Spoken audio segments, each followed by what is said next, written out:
আমরা ভবিষ্যৎ দেখতে পাই না, কিন্তু অনুধাবন করতে পারি আমাদের সামনে কী বা আছে আর কী বা নাই।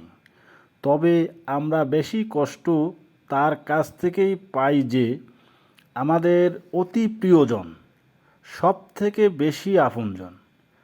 আমরা সবাইকে তো বেশি প্রিয়জন বা আপনজন বা আপন করে রাখতে পারি না। কেউ কম, আবার কেউ একটু বেশি, আবার অনেকে অনেক বেশি, আবার কেউ কেউকে অনেক বেশি আপন করে নেই।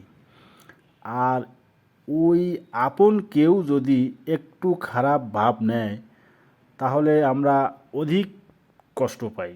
যদি আমাদের সাথে এতটুকু পরিমাণ অন্যরকম বাজে মন্তব্য করে, খারাপ কিছু করে, তাহলে আমরা আরও বেশি কষ্ট পাই। তাকে যেহেতু আমরা অনেক বেশি আপন করে নিয়েছি, আর ওই দুঃখ এবং কষ্টগুলো ওই প্রিয়জনের কাছ থেকেই বেশি পাওয়া যায়। তাই আমাদেরকে এটিও মাথায় রাখতে হবে যে ভবিষ্যতে তার কাছ থেকেই বেশি কষ্ট পাব, যে আমাদের সবথেকে আপনজন। যাকেই বেশি আপন করে নেই না কেন, আমাদের সদা প্রস্তুত থাকতে হবে যে কোনো মুহূর্তে আমরা তার নিকট থেকে বড় ধরনের কষ্ট পাব।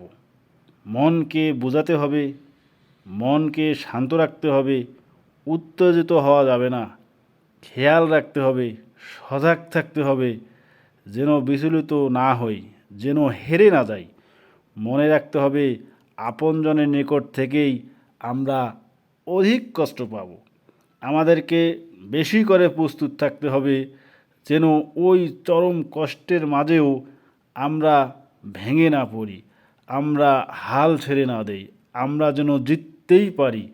তাই আমাদের ভবিষ্যতে এইটুকু নজর দিলেই হবে যে আপনজনের কাছ থেকে আমরা অধিক পরিমাণে কষ্ট পেতে পারি।